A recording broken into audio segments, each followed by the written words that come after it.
오늘이 사실 연휴가 시작되는 그런 날이라서 이렇게 썩 좋지 않은 날인데 이렇게 오신 여러분들에게 하나님께서 놀라운 은혜를 더해 주시기를 축복합니다.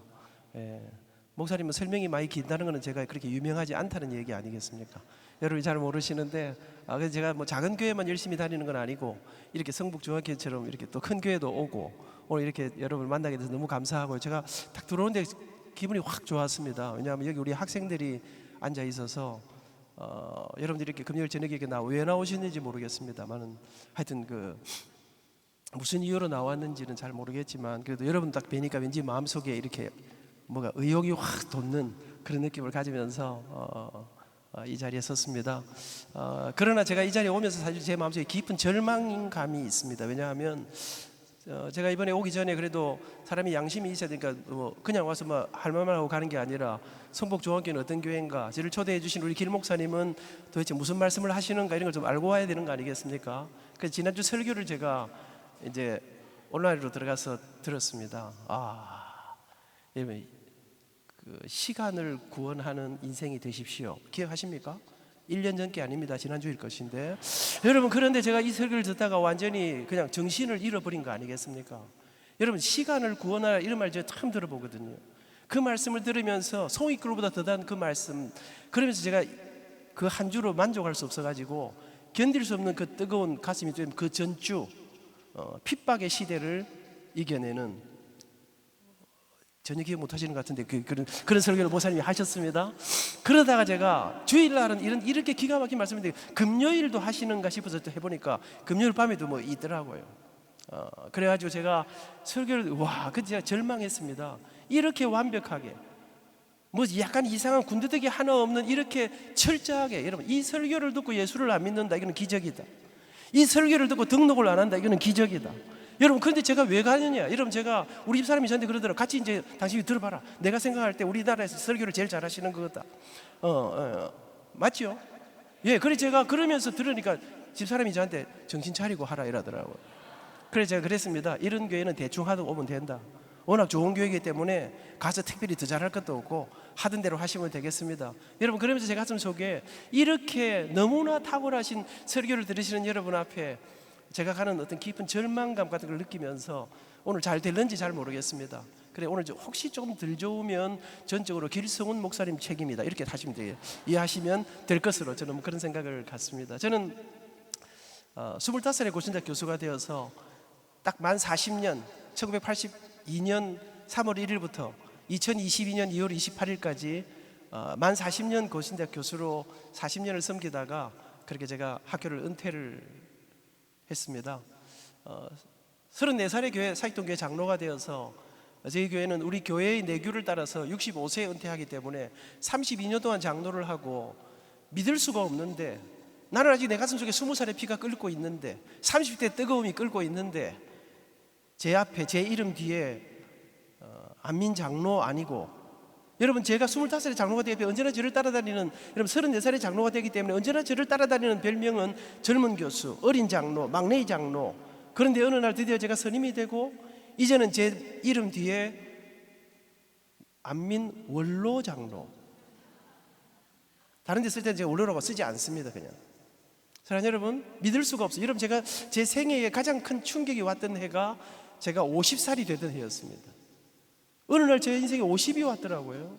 여러분, 옛날에 우리가 자랄 때는 50이면 영감님이었습니다. 근데 여러분, 나는 아직 어린 것 같아. 나는 아직 철도 없고 아직 어린 것 같은데 제 인생에, 여러분 제가 50이 됐을 때 제가 이게 뭐 잘못된 거야, 계산 잘못된 거 아니냐 막 그러면서 한참 계산을, 아무리 계산해도 계산은 잘못되지 않았습니다. 왜? 아들놈이 치고 올라오는데요.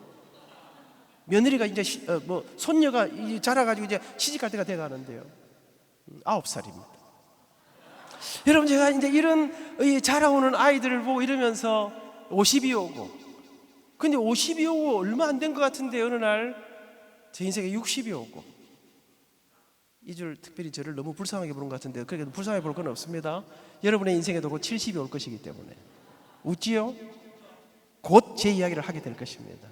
여러분, 저는 믿을 수 없는데 그렇게 제 인생이 이제 60대 중반을 지나 이런 자리에 서 있습니다. 여러분, 저는 목사님이 아닙니다. 그런데 여러분, 제가 대충 어림잡아 계산해 보니까 적어도 한 5,000교회 이상을 다니면서 많은 집회들을 했습니다. 사울이 들어오면서 2주간 동안 미국에 가서 2주간 동안 12번의 미국 동부 지역을 다니면서 10번의 집회를 했습니다. 지난주에는 광주에서, 그 전주에는 전주에서, 오늘은 서울에서, 내일 부산 내려가서 모레는 또 광주에 가서, 여러분 그렇게 저는 참 많은 곳에 부름을 받아, 여러분 저는 지금 이런 집회들을, 이 자리는 제 자리 우리가 쓰는 자리가 아니지 않습니까? 그런데 참 이상하게도 여러분 이것은 제가 꿈꾼 자리가 아닙니다. 제가 기대했던 자리가 아닙니다. 여러분 하나님 내가 다니면서 말씀을 전하고 이런 집회를 하고 하게 해주세요. 난 별로 그렇게 기도도 많이 한 것 같지 않습니다. 그런데 여러분 저는 내가 전혀 예상하지 못한 길들어서 지금 이 자리에 서 있습니다. 목사님 소개하신 것처럼 저는 40년 동안 고신대 교수를 했는데, 저는 음악과 생긴 거는 좀 분위기가 안 그렇습니다만은 제가 이래봬도 그래도 음악과 교수 아닙니까? 여러분 저는 노래를 가르치는, 저는 성악을 전공했습니다. 노래 가르치고 노래 부르고 노래 지휘하고 해서 제가 평생을 밥 먹고 살았습니다. 여러분 저는 제가 음악가 교수로 평생을 살게 될 줄은 꿈에도 생각 못했습니다. 왜? 우리가 자랄 때는요, 우리가 학생, 여러분 좀 고등학교, 중학교, 대학교 다닐 시절에는 남자가 노래하면, 남자가 그림 그리면, 미안합니다, 이 기타 치고 드럼 치고 기타만 들고 다니도 저 인생은 깝깝하겠구나 이러던 시절이었습니다. 그랬는데 여러분 저는 절대로 음악 같은 거 안 하려고 생각했습니다. 우리 어머니 아버지는 이북에서 피난 오셨습니다. 가난하고 힘들고 어려웠던 그 시절, 우리나라가 먹고 살 때거리가 없던 그 시절, 배불리 먹을 수 있는 게 되게 많지 않았던 그 시절, 시골에서는 마을 전체에서 하나 둘 대학 가던 그 시절에 여러분 노래해 갖고는 밥 못 먹고 살던 시절이었는데, 그래서 저는 음악 하려고 생각도 한 적이 없습니다. 저는 어느새 학교를 은퇴하고 이제는 나이가 좀 더 선배가 되어서 지난 날을 돌아봅니다.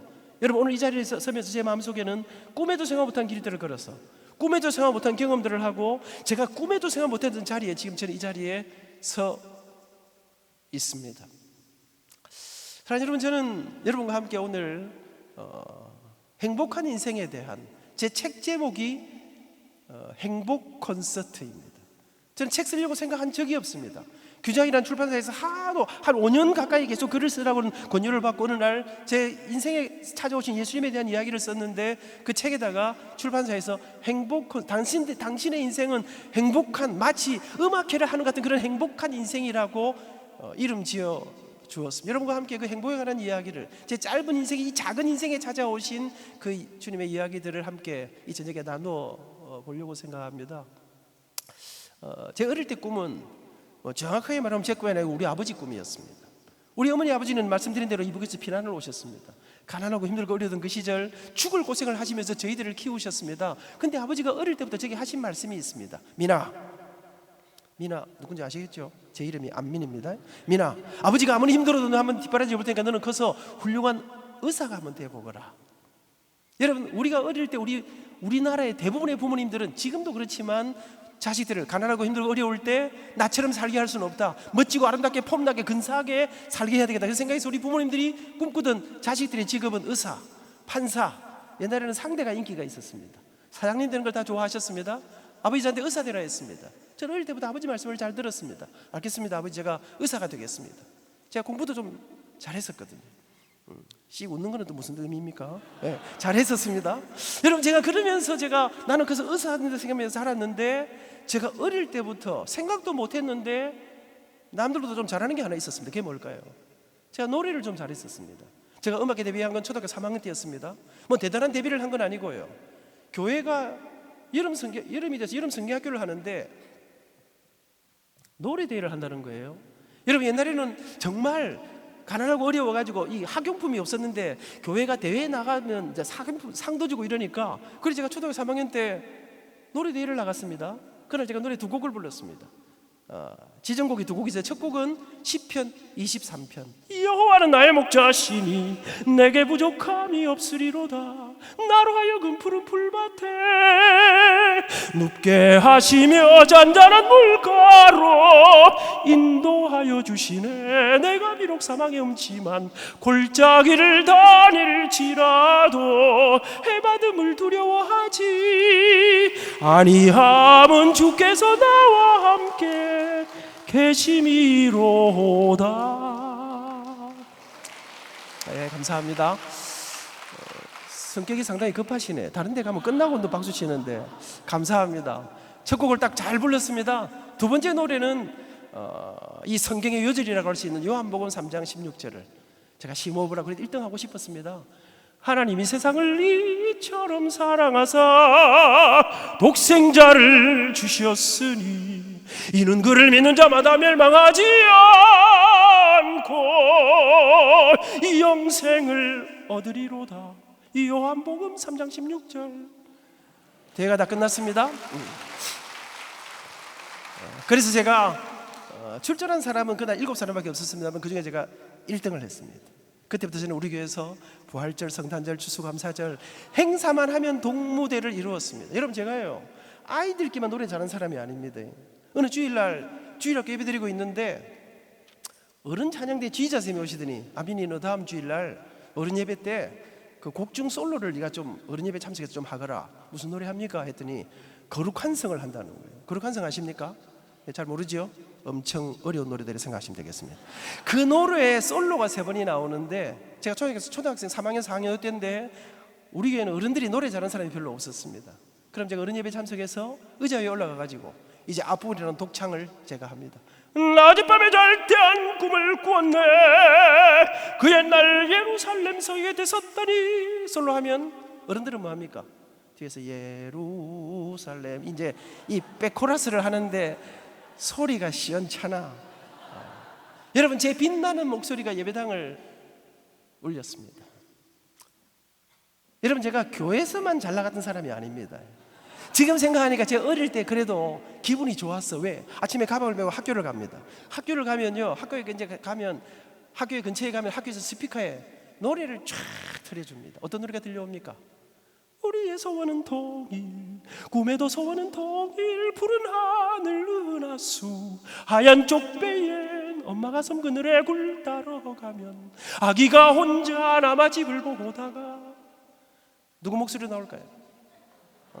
이랬는데 아직 감이 안 잡힌다. 그거는 약간 인생 살기가 좀 힘들다, 뭐 이런 이야기 아니겠습니까? 여러분, 제가 아침에 학교를 가는데 제 목소리로 노래가 쫙 들려옵니다. 기분이 어떨까요? 물론 뭐 여러분들은 그런 경험이 전혀 없으니까 잘 이해를 못하겠습니다만은, 여러분, 제가 지금 무슨 이야기 하는 것 같습니까? 제가 어릴 때 우리 교회에서, 우리 동네에서, 우리 학교에서 노래로 누구한테도 배운 적이 없는데 입만 벌리면 소리가 끝도 없이 났습니다. 그렇게 노래를 잘했습니다. 초등학교를 졸업하고 중학교 들어갔습니다. 우리 교회는 조그마한 교회였습니다. 어른들이 많지 않았는데 아이들이 많았습니다. 여러분, 옛날에는요 아이들이 엄청나게 많았거든. 한 반에 65명, 70명 되고 그것도 한꺼번에 다 못 올 수가 없어서 오전반, 오후반 있던 그런 시절 아닙니까? 근데 옛날에는 먹을 것도 없고 놀 것도 없고 컴퓨터도 없고 오락기도 없고 아무것도 없던 시절에 교회 가면 수박도 깨고 이런 거 아는가 몰라? 모르지? 무슨 말인지. 여러분, 유일하게 교회 가면 간식도 주고 먹을 것도 주고 학용품도 주고 하니까 동네 애들이 일단 주일날 뭐라도 먹으려고 교회로 다 모였습니다. 아이들은 많은데 어른들이 많지 않았습니다. 근데 제가 중학교 딱 들어가니까 우리 주일학교 부장 집사님께서 저를 부르시더라고요. 민아, 너는 이제 어린이가 아니야. 학생이야, 오늘부터는. 그러면서 오늘부터 너는 주일학교 보조교사를 하고 어린이 차양대 그동안 열심히 했지. 어린이 차양대 지휘자가 없으니까 네가 오늘부터 지휘자를 하거라. 여러분, 제가 지휘를 시작한 게 10살이 좀 넘어가면서, 10몇 살 넘어가면서 지휘를 하기 시작했습니다. 고등학교 들어갔습니다. 옛날에는 오후 예배는 중고등 학생들이 찬양을 많이 했습니다. 그 중고등 유스콰이어를 제가 지휘했습니다. 학교에 가면 합창반 반장이었습니다. 애국같이 생각하면 제가 언제나 지휘를 했습니다. 저는 누구한테도 노래를 배운 적이 없는데 옛날에는 문화의 중심지가 교회였습니다. 뮤지컬, 칸타타 뭐 이런 거 별거를 다 했지 않습니까? 여러분, 참 제가 아직도 잊지 못합니다. 어느 날 교육위원회에서, 지금도 있습니다, 교육위원회 콩쿠르를 하는데, 여러분, 교육위원회 콩쿠르에는 성악대, 피아노대, 바이올린대 하는데 거기에는 이제 각 학교에 음악을 전공하는 아이들이 다 나옵니다. 그런데 저는 부산의 명문 경남고등학교를 나왔는데요, 우리 음악 선생님께서 성악 레슨 받고 막 서울에 다니면서 레슨 받는 애들이 있었는데 걔들 나오고 저한테 이번에는 안민이가 우리 학교 대표로 나가거라. 나갑니다. 그러면 각 고등학교의 성악 전공한 애들이 다 모여서 이제 경연을 하는데 그 아이들이 저를 엄청 미워했습니다. 야 임마, 너는 그 의과대학 간다는 왜 노래대까지 나와서 남의 인생길을 이렇게 가로막냐. 여러분, 나가면 제가 1등 하니까 애들이 저를 엄청 미워했습니다. 그런데 제가 노래를 하고 나면 심사위원 선생님들께서 학생 이리 와보거라. 너는 어느 음대 가니? 저는 음대 안 갑니다. 왜 음대를 안 가니? 어디 가니? 저는 의과대학 갈 겁니다. 저보고 노래하라는 거예요. 너 이 노래 다 어디서 배웠니? 나는 배운 적이 없습니다. 드립다 교회만 다녔더니 이렇게 됐습니다. 여러분, 제가 진짜 저는 교회에서 맨날 내 노래 시키고 이래갖고 제가 이렇게 된 사람. 여러분, 제가 그런데 사람들이 저한테 노래하라, 음대 가라, 교회에서 찬양만 하면 우리 권사님 어르신들이 우리 안민이는 앞으로 음악 목사님이 되면 어떨까? 무슨 소리 하십니까? 제가 의사가 될 사람인데. 여러분, 노래하고는 밥 못 먹고 사는데 저는 음악 하려고 생각한 적이 없습니다. 그렇게 고등학교 2학년 말 고3 입시가 다가왔습니다. 이제 학교에서는 비상이 걸렸습니다. 입시를 앞두고 지금 생각해 보니까요, 제가 잘하는 게 너무 많았어. 제가 다니던 이 경남고등학교는요, 부산 경남 지역에서는 각 중학교에서 1등 해야 들어가는 학교예요. 그래갖고 제 한 해 전에 경남고등학교 우리 선배들은 서울대학은 재수생 포함해서 한 170명 이상 들어갔었어요. 그러니까 수재들만 들어올 학교인데 제가 이 제비뽑기 1회 아닙니까? 그래가지고 제가 뭐 노래도 잘하지 뭐 공부도 잘하지 하는데 또 잡기에 능했습니다. 여러분, 옛날에 구슬 따먹기 하는 거 아십니까? 어찌 하는지 아십니까? 이렇게 하면 이거 이제 맞추는 겁니다. 근데 여러분, 제가 또 이 귀가 발전한, 제가 하면 8개구나 다 알겠어. 그러니까 우리 동네 구슬을 제가 다 따고 이러는데 고등학교 입시 이 제비를 뽑았는데 또 경남고등학교 됐네. 그러니까 여러분, 제가 들어가니까 좋은 학교 들어갔다고 좋아했는데요, 가서요 우리는 사람 취급을 못 받았습니다. 옛날에는 수재들만 오고 1등 한 애들만 오다가 이제는 머시기 거시기 도시기 아무나 다 들어오니까, 여러분 우리 때는 경남고등학교가 망하던 해요. 이제는 170명이 아니라 10명이나 들어갈까 이럴 때였습니다. 근데 이제 입시가 다가오는데 제가 그래도 공부를 좀 잘했으니까 이제 열심히 공부할 입시를 준비하던 12월 중순 어느 날이었습니다. 수업을 다 마치고 저녁을 먹고 야간 자습을 하는데 그날 날씨가 꽤 추웠는데 제가 무슨 마음인지 우리 학교 뒤에 구덕산이 있습니다. 밥을 먹고 잠시 쉬는 시간에 제가 뒷산에 가서 석양을 바라보는데 제 마음속에 이런 마음이 들었습니다. 10년에는 어떤 삶을 살고 있을까? 15년이 지나면 어떤 인생을 살고 있을까? 그때는 내가 의과대학을 졸업하고 의사가 돼 있겠지. 그러면 그때는 내가 지금처럼 이렇게 힘들고 어렵고 가난하게 살지는 않을 거야. 이런 생각을 하는데 갑자기 제 한쪽 가슴에서, 근데 내가 의사가 되면 돈을 많이 벌지 모르지만 내가 이렇게 좋아하는 노래를 부르며 살 수는 없겠지. 노래하며 살고 싶다. 그러다가 아니야, 이제 틀렸어. 그리고 산을 내려왔습니다. 그날 저녁에 공부하려고 책상에 앉았는데 공부가 안 됐습니다. 저녁 내내 이 노래 생각이 제 머리를 떠나지 않았습니다. 그래서 저렇게 집에 잠을 자려고 누웠는데 잠이 오지 않았습니다. 여러분, 저는 고3이 될 때까지요, 뭐 사춘기, 뭐 우울하다 이런 거 없었습니다. 언제나 맑고 환하게 교회 집 학교 열심히 언제나 밝고 씩씩하게 살았습니다. 그런데 며칠이 지나가는데 한 번도 경험해보지 않았는데 잠도 안 오고 아무것도 할 수가 없는데 제가 그때까지 모르는 게 하나 있었습니다. 이 노래 속에, 이 음악이라는 이 예술이라는 것 속에 내가 내 마음을 어떻게 할 수 없는 이상한 마약 성분이 있는 걸 제가 몰랐습니다. 그렇게 며칠이 지나가는데 고3을 코앞에 놓고 진짜 공부를 열심히 해야 되는데 아무것도 할 수가 없었습니다. 그러다가 저는 어느 날 우리 엄마 아버지 몰래, 저는 엄마 아버지 속이고 무슨 이상한 짓 하고 이런 거 안 했습니다. 근데 아무도 모르게 부산의 한 유명한 성악가 선생님을 찾아갔습니다. 선생님, 남자가 노래하고는 밥 먹고 살기가 어렵다면서요. 저도 멋지게 근사하게 한번 살아보고 싶은데 제가 노래로, 음악으로, 성악으로 한번 승부해봐도 되겠습니까? 제가 노래하고 제가 성공할 수 있겠습니까? 그랬더니 소리 한번 내봐라, 들어보고 이야기해주마. 발성 연습 어떻게 합니까? 너무 잘하거든. 악보를 주면서 이 노래 한번 불러보라. 여러분, 1시간 테스트를 하는데 주는 악보마다 척척척척척, 너 이거 어디서 배웠니? 배운 적 없습니다. 어떻게 이걸 다 하니? 그냥 교회만 드립다 다녔더니 이렇게 됐습니다. 여러분, 저는 교회에서 맨날 지휘하고 여러분, 그러다 보니까 이 선생님께서 저한테 눈이 이따만해져 가지고, 자네는 타고난 목소리가 천부적이다, 음악성 뛰어나고 시창 실력 뛰어나고, 너 나한테 1년만 공부하면 자네가 원하는 어느 대학인지 갈 수 있겠다. 정말입니까? 그럼 선생님, 저 오늘부터 노래 좀 가르쳐 주십시오.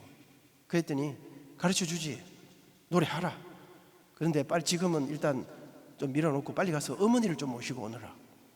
선생님, 노래는 제가 하는데 엄마가 왜 필요합니까? 엄마도 노래를 잘 불러야 됩니까? 물어보니까 그거는 아니고, 미안하지만 노래는 공짜로 가르치는 게 아니고 돈을 내야 가르칠 수 있다면서 내 어머니하고 레슨비 이야기를 좀 해야 되겠다. 근데 그럼 제가 간이 덜컥 내려앉았습니다. 왜요? 제가 중학교 입학했을 때쯤 우리 아버지가 하시던 조그마한 사업이 실패했습니다. 빚 때문에 올라앉아 아버지가 빚을 내 또 사업을 하시다가 또 무너졌습니다. 방 3칸 비교적 넓은 집에 살던 우리 가족들이 집 다 날리고 조그마한 방 한 칸에 6식구가 칼잠을 자면서 우리 어머니 아버지가 말도 못하게 돈 때문에 고생하시던 시절이었습니다. 선생님 레슨비가 얼마입니까? 했더니 1시간에 5,000원이고 일주일에 2번 해야 되고 그래 한 달에 8번이라서 한 달에 4만 원을 내야 한단다. 선생님 집을 나왔는데 그날부터 제가 더 깊은 고민 속에 내가 노래한다면 엄마 아버지는 뭐라 그러실까? 허락은 해주실까? 레슨비 4만 원은 대줄 수 있는 걸까? 엄마 아버지 상황 봐서는 도무지 돈이 없는데 여러분 제가 그렇게 깊은 몇 날을 고민하다가 제가 어느 날 용기를 냈습니다. 그래 안 되면 안 되고 아버지한테 말씀이나 한번 드려봐야 되겠다. 그리고 비장한 각오를 하고 밤늦게 들어오신 아버지 앞에 무릎 꿇고 앉았습니다. 그리고 우리 집안에 3차 대전이 시작되었습니다. 아버지 저 노래대학 상 많이 받은 거 아시죠? 제가 이번에 어떤 선생님한테 테스트 받았더니 제 목소리 죽인다 하는데 아버지 저 의과대학 말고 음악대학 가고 싶습니다. 근데 아버지 레슨비가 한 달에 4만 원인데 1년만 밀어주시면 대학 가서는 제가 돈 벌어서 공부할게요. 저 노래하게 음대가게 하는데 제 눈에 뭐 불이 번쩍했습니다. 뭐 성령님이 임하신 게 아니었습니다. 우리 아버지 주먹이 날라왔습니다. 그렇게 2시간을 두드려 맞았습니다. 여러분 저 아버지한테 맞아본 적 없습니다. 착하고 모범적이고 공부 잘하고 여러분 교회 잘 다니고 우리 아버지 저한테 기대가 많았습니다. 그런데 맞아본 적 없었는데 그 시절 우리 어머니 아버지에게 하나밖에 없는 아들이 노래한다. 이것은 아버지 인생이 무너지는 이게 주먹으로 날라왔습니다. 2시간을 두드려 맞았는데 아이고 안 되겠구나 포기해야 되겠다 이런 생각 안 들고 죽어도 해야 되겠다. 내일 다시 한번 붙어봐야 되겠다. 3일 저녁을 집안을 뒤집었습니다. 여러분 아무리 봐도 아버지 허락을 받을 수는 없었습니다. 그리고 그 다음날 내가 새벽에 일찍 일어났습니다. 우리 어머니는 집에서 우아하게 살림만 하던 분이었습니다. 그런데 어느 날부터인가 집안이 기울 대로 기울자 더 이상 길이 없자 어머니는 언젠가부터인가 새벽같이 일어나 도시락을 싸들고 봉제 공장에 이 와이사스 만드는 공장에 그것도 시다로 어머니는 20년이 넘는 세월을 죽을 고생을 하시면서 돈을 벌러 다니셨습니다. 제가 출근하는 엄마 뒤를 따라 나갔습니다. 엄마 내 노래 안 시켜주면 어디 가서 확 죽을 삐끼다. 여러분 제가 엄마를 협박하기 시작했습니다. 여러분 어머니는 약한 거 아닙니까? 3일 새벽을 엄마를 붙잡고 협박하던 어느 날 제가 밤늦게까지 집안에 우리 식구들이 저녁에 잠을 못 잡니다. 제가 밤새도록 끙끙대니까 그러다가 잠이 들었는데 누가 저를 깨웠습니다. 눈을 떠보니까 우리 집이 방이 있고 문 열면 마루고 문 열면 바깥입니다. 자고 있는 저를 깨웠는데 엄마가 따라 나오면서 나오니까 마루에 밤이 엄청 깊었는데 그때까지 엄마는 일을 하고 있었습니다. 인형도 깁고 철사도 끼우고 제 기억에 하나 만들면 1원 이렇게 주던 그런 온갖 일들을 하시고 어머니가 그 깊은 밤에 저를 붙들더니 미나 어쩌려고 이러니? 우리 집안에 노래가 웬 말이니? 그렇게 저를 설득하시더니 제가 꿈쩍도 안 하니까 어머니가 그래 말해봐라. 엄마가 어떻게 해줄까? 어쩌면 네가 마음 잡을 수 있는 거니? 그 레슨인가 그거 도대체 뭐 어떻게 하면 되는 거니? 갑자기 제가 귀가 번쩍 뛰었습니다. 엄마 선생님 좀 만나주세요. 만나서 뭐 어찌해야 되노? 그냥 선생님 말씀하신 대로 예예 하고 오면 됩니다. 약속 잡으라는 거예요. 어머니를 모시고 선생님을 찾아가면서도 제 마음속에는 엄마는 돈이 없는데 아버지 몰래 엄마가 돈 4만 원 만들어 줄 수 있을까? 고민하면서 어머니를 모시고 찾아갔습니다. 우리 선생님께서 레슨비는 4만 원입니다. 선불입니다. 지금 생각하니까 그 선생님 레슨비 너무 많이 받았던 것 같아요. 엄청 비싼, 근데 유명한 분이었어요. 근데 우리 어머니가 이상해요. 네, 알겠습니다. 제가 곧 돈 마련해 드리니까 오늘부터 내 아들을 노래 가르쳐 주십시오. 저는 그날부터 노래 공부하기 시작했습니다. 이게 무슨 인문인지 몰랐습니다. 나중에 알고 보니까 어머니는 안 된다 그러고 출근하셨습니다. 근데 하루 종일 일이 손에 잡히지가 않았습니다. 왜요? 하나밖에 없는 아들이, 목숨보다 귀한 아들이 밤잠을 못 자고 아무것도 못 먹고 아이가 폐인처럼 무너져 갑니다. 우리 어머니가 이러다가 진짜로 내 아들이 어디 가서 콱 사고 치면 어쩔까? 저는 절대로 죽을 마음이 없었습니다. 그냥 협박했을 따름입니다. 근데 어머니는 제가 사고 칠까 싶어서, 그때 제가 깨달은 거 하나 있습니다. 협박하면 안 되는 게 없구나. 그다음부터 노래 공부를 하기 시작했습니다. 며칠이 지나가는데 어느 날 저녁부터 우리 아버지가 밤에 집에 안 들어오시는 거예요. 그래서 제가, 엄마, 아버지 왜 집에 안 오셔요? 모르겠다. 저는 아버지한테 노래하는 거 비밀로 해달라 그랬습니다. 또 두드려 맞을까 싶어서. 근데 이 엄마 아버지 사이에 비밀이 없는 걸 몰랐습니다. 아버지는 다 알고 계셨습니다. 이놈이 그렇게 맞았는데, 그렇게 말렸는데 기어코 노래를 시작했다고 하는데 우리 어머니 힘으로는 동거할 길이 없는 거 아닙니까? 우리 아버지는 원래 공부를 좀 많이 하신 분이십니다. 글을 잘 쓰시고 조그마한 사업을 하셨는데 아버지는 원래 몸이 좀 약하셨습니다. 일을 잘 못하시는 분입니다. 벽에 못질도 우리 어머니가 다 했습니다. 근데 아버지는 회사가 무너지고 더 이상 길이 없자, 빚 때문에 올라져서 길이 없자 아버지는 그 약한 몸으로 한 번도 해보지 않은 노동판에 나가서 일을 하기 시작했습니다.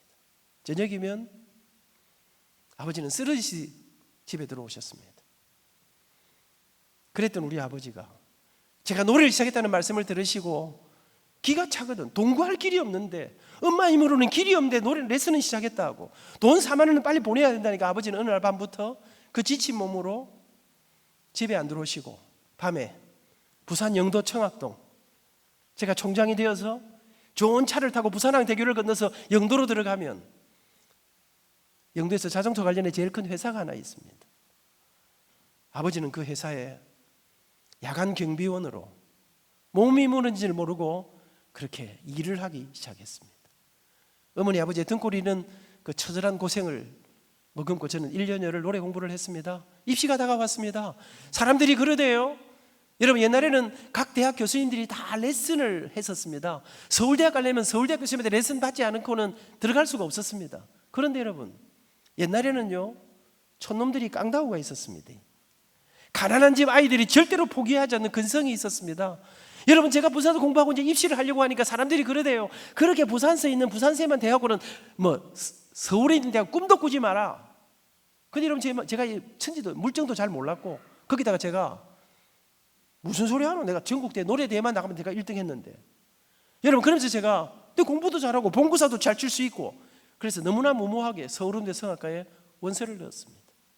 시험 치러 올라왔습니다. 참 지금 생각해 보니까요, 여러분, 서울대학이 신림동 아닙니까? 근데 여러분, 제가 돈이 없었습니다. 우리 선배 하나가 여기서 좀 더 가죠. 망우리라고 경희대학 외고대학 다니면서 망우리에서 하숙을 하고 있었는데 돈 아끼려고 그 하숙집에 끼어 자면서 망우리에서 신림동이 종점에서 종점인데 거기를 왔다 갔다 하면서 시험을 다 쳤습니다. 이런 이야기 다 하면 오늘 시간이 너무 많이 가는데, 제가 그러면서 한 주간을 그 집에 있었는데 수요일 밤이 됐어요. 근데 우리 선배가, 민아, 네 오늘 저녁에 우리 교회 가서 특송 한번 해라. 시험 치기 전에 특송 한번 하면 또 우리 목사님이 기도해 줄 줄 아나? 이러시더라고요. 그래서 제가 또 기도해 주신다 이래서 제가 그날 특송을 했습니다. 그때 불렀던 노래가 지금도 제가 잊지 않습니다. 너 시험을 당해 범죄치 말고 너 용기를 다해 곧 물리치라. 매일 기도하면서 주께 위로를 빌라. 주님 내 편에 서서 항상 도우시리. 잘 이기는 자는 상 주시리니. 2절에서 3절을 쫙 부르고 들어가는데 목사님이 키가 크고 걸걸한 목소리로, 부흥사 목소리로, 학생! 이리 나와봐라! 들어가다가 깜짝 놀래갖고 나왔어요. 여기 꿇어 앉아라. 딱 꿇어 앉힌, 제가 나와서 꿇어 앉는데 제가 아직도 잊지 않아요. 이 목사님 뭘 하신 줄 알아요? 이런 학생이 서울대학 떨어지면 내가 볼 때 서울대학이 손해입니다. 여러분, 떨어질 확률이 99%인데 그래 놓고 제가 확 꼬꾸라진 줄 알았습니다. 제 머리를 누르시는데 기도를 받고 시험을 다 쳤습니다. 시험을 다 치고 부산에 내려가니까 우리 아버지가 밤에 아버지 경비 쓰시는 회사에 좀 나오라 하시더라고. 그래 갔더니 아버지가 제 손을 딱 잡으시면서, 민아, 내가 이번에 네 때문에 음악계를 내가 잘 모르지만 여기저기 좀 알아보니까 너는 그 떨어질 확률이 100%라 하더라. 니처럼 해갖고는 되는 사람이 없다 하니까 네 원대로 시험 한번 쳐봤으니까 떨어지면 마음 잡고 재수해라. 아버지가 무슨 짓 해도 내 뒷바라지 할 테니까 내년에 정신 차리고 의과대학 시험 치도록 그래 한번 해봐라. 여러분 수학 손 놓은 지가 벌써 오래됐는데요. 발표가 다가왔는데 옛날에는 돈이 없어가지고요 밤새도록 가는 완행열차를 타고 제가 학교자 발표를 보러 찬바람이 그냥 서울역 광장에 확 부는데 95번 버스를 타고 신림동으로 올라가는데 가슴 속에 꼴등이라도 붙었으면 좋겠다. 떨어졌겠지. 야, 옛날에는 낭만이 있었습니다. 요새는 아들이 꼼짝도 안 하고 집에 앉아서 요거 하나 들고 따라락 이하죠. 옛날에는 그래도 그 학교자 발표를 보러 벌떼처럼 구름대처럼 들어가가지고 키는 작지요. 15명 뽑을 때였습니다. 경쟁률이 어마어마한데 비집고 들어서 겨우 이제 이름을 찾는데 한참 올라갔는데 이름이 안 보이더라고요. 떨어졌구나. 그래도 보기는 끝까지 다 봐야 될 거 아닙니까? 올라가는데 저 꼭대기에 이름 2자짜리가 하나 딱 있더라고요. 쳐다보는데 내 이름 같지가 않더라고요. 남의 이름 같더라고요. 그런데 턱 찍혀있는 이름이 편안한 백성민. 쏟아지는 눈물로 달렸습니다. 공중전화를 찾아. 우리 집엔 전화가 없었습니다. 우리 엄마 회사에 전화를 했습니다. 공중전화 3불이었던 거 기억하십니까? 전화하니까 사무실에 전화하니까 우리 엄마는 시다로 이러니까 거기서 이제 사무실까지 오는데 시간이 걸리는 거예요. 기다리라 했는데 기다리다 끊어지고 마지막 동전이 거의 끝나갈 무렵 우리 어머니가 어떻게 됐니? 엄마 합격이다. 근데 엄마가 안 믿는 거예요. 정신 차리고 잘 봐라. 니 뭐 될 택이 없다 하는데 뭐 잘못 본 거 아니니? 그러더니 우리 어머니가 아들이 울고 있거든요. 정말이지?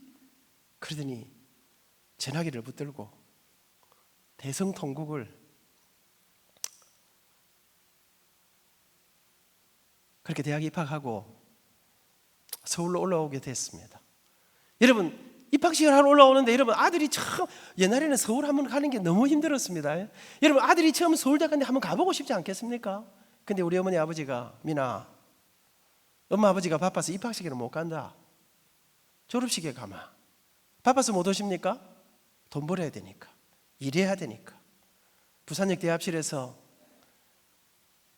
우리 아버지는 절대로 우시는 분이 아닙니다. 그런데 여러분 제 손을 붙잡고 기도 한번 하고 떠나거라. 하나님 아버지 우리 민이가 그리고 아버지는 울기 시작했습니다. 그 눈물의 기도를 뒤로 하고 저는 서울에 올라왔습니다. 이를 악물고 살았습니다. 너무나 안타깝게도 아버지는 대학교 2학년을 채 마치기 전에 세상을 떠나 천국에 가시게 됩니다. 여러분 저는 제 인생에 대학을 들어와서 절망하기 시작했습니다. 나는 내 인생의 길이 안 보인다.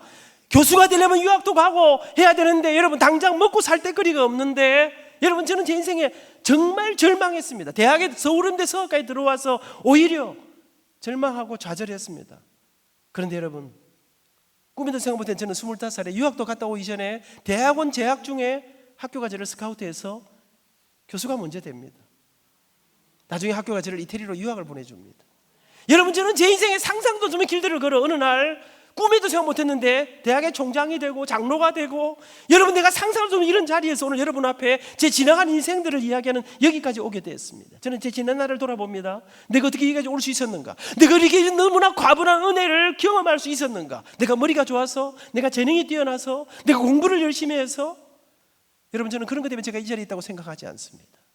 제가 오늘 여기까지 오게 된 한 가지 이유, 첫 번째 이유를 말을 하시면 그것은 가난했지만 초라했지만 제게 좋은 옷, 좋은 음식, 좋은 뒷바라지 잘 못해 주셨지만 아들을 위해 자식을 위해 당신들의 인생을 송두리째 내어주면서 온갖 수모를 기꺼이 다 담당하셨던 좋은 어머니를, 좋은 아버지를 만나 여러분 저는 잊지 못합니다. 우리 집의 새벽은 언제나 시끄러웠습니다.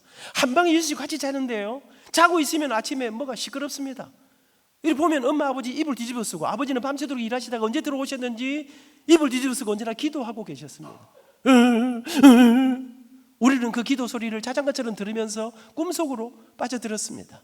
그런데 여러분, 아버지가 돌아가신 지가 이제 50년이 다 돼가는데 어느 날 문득 그때 우리 아버지가, 우리 어머니가 울면서 하시던 기도의 목소리가 제 머릿속에, 제 가슴속에 떠오르는 것은 무슨 이유인지 알 수가 없습니다. 그런데 여러분, 빚도 많고 돈도 필요하고 기도 제목이 얼마나 많았을까요? 근데 제 머릿속에 남아있는 그 목소리는 우리 민이, 키 작은 우리 아들, 몸이 약한 우리 아들, 저는 우리 엄마, 우리 아버지의 그 눈물의 기도가 오늘 저를 여기까지 오게 하셨다고 저는 믿습니다. 우리 엄마 아버지만 그랬던 건 사실은 아닙니다. 가난의 시제, 여러분, 넘을 수 없는 그 가난이라고 하는 거대한 이 산맥들 앞에 당신들의 인생 전부를 쏟아부었던 우리 부모님 세대, 여러분의 할머니, 할아버지 세대가 그 인생을 다 쏟아부어 우리나라가 이렇게 부유한 나라가 저는 됐다고 믿습니다. 서울에 올라왔습니다. 이를 악물고 살았습니다. 어머니 아버지 고생은 점점 더해갔지만 저도 할 수 있는 모든 아르바이트를 다 하면서 열심히 살았습니다. 1학년이 끝났습니다. 여러분, 저는 대학교 2학년 때 서울대학에서 세빌리아의 발사라는 오페라의 주인공으로 발탁이 됩니다. 대학교 3학년 때 동화 콩쿠르에 입상하게 됩니다. 대학교 4학년 때 또 오페라의 주인공이 됩니다. 아무도 안 놀라시는데 놀려야 되는 이야기입니다. 여러분, 제가 그렇게 잘 나갔습니다. 근데 제가 말씀드린 것처럼 대학교 2학년 때 이제 오페라 주인공이 됐습니다. 그래갖고 국립극장에서 오페라 세빌리아 이발사를 하는데 우리 식구들이 아무도 보러 안 오시는 거예요. 이상해요. 집에서 갑자기 저한테 연락을 잘 안 하시는 거예요. 근데 공연을 딱 끝냈는데 누가 저한테 민아, 부산에 빨리 내려가 보거라. 느낌이 이상했습니다. 우리 집은 제가 공부에 방해되는 이야기는 저한테 잘 하지 않았습니다. 그래서 밤기차를 타고 부산에 내려갔는데 집에 가보니까 사람이, 우리 식구들이 아무도 안 계셔요. 제가 옆집에 우리 식구들 다 어디 갔습니까 했더니 얼마 전에 아버지가 회사에서 일하시다가 쓰러지셨다는 거예요. 보건병원에 가보라 했습니다. 가보니까 아버지는 의식을 잃고 누워 계셨습니다. 아침에 의사 선생님을 만났습니다. 그 병원에 나중에 제가 총장이 됩니다. 그런데 의사 선생님께서 말씀을 안 하시는 거예요. 우리 아버지 어떻게 치료해야 됩니까? 그런데 한참을 계시던 의사 선생님께서 혀를 차시면서 왜 이 지경이 돼서 실려왔냐는 거예요. 병원에서 더 이상 할 수 있는 길이 없다는 거예요. 그러면서 이쯤 되려면 그동안 너무 아프고 너무 힘들었을 텐데 왜 빨리 병원에 안 오셨냐는 거예요. 제가 엄마한테, 엄마, 아버지 그동안 안 편찮은데 아프지 않았어요. 왜 빨리 병원에 안 가셨어요? 어머니가 우시는데, 네 아버지가 내 말을 들어야 말이지. 아버지는 이미 심각한 걸 알고 계셨습니다. 빨리 치료하지 않으면 심각한 문제가 있다는 걸 알고 계셨지만 아버지는 지금 내가 병원에 들어가면 집안도, 아이 공부도, 여러분, 아버지는 진통제로 진두대로 버티시면서 죽음을 맞이하게 되었습니다. 몇 날을 아버지 곁에서 간호를 했습니다. 그러다가 제가 침대 기대에 잠이 들었는데 누가 제 손을 꽉 잡았습니다. 자다가 느낌이, 제가 눈을 떠보니까 우리 아버지 의식이 돌아왔습니다. 바짝 마른 아버지가 저를 바라보시면서, 민아, 너 얼굴이 왜 이러니? 너 왜 이렇게 말랐니?